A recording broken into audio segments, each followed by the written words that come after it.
The referendum was held in Crimea on Sunday, and according to the official results, 97% of the people who voted said they were in favour of Crimea becoming part of the Russian Federation, which is a fairly overwhelming statistic.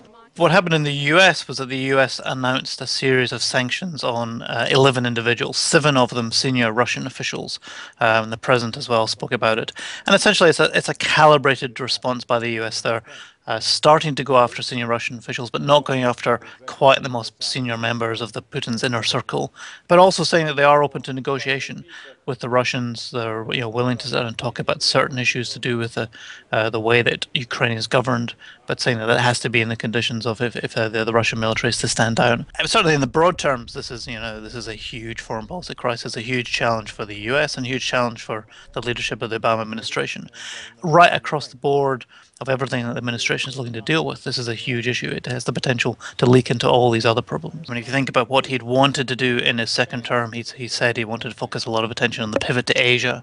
It seems almost inevitable that that will he'll get much less attention than designed. But even on some of the things he's doing in the Middle East, they had been looking to work very closely with Russia. The whole US policy towards Syria for the last 18 months, 2 years, have been about trying to get Russia to put more pressure on the Assad regime. That's going to be much, much harder as a result of the confrontation in Ukraine. And on Iran as well, on Iran nuclear talks, the US had been counting on strong Russian support as they go into these next few months of very tense negotiations with Iran. And there is now always a chance that the Russians might start to cut their own side deals with the Iranians, and that will undermine the broader international unity in these nuclear talks. So it's absolutely the biggest thing on their agenda at the moment.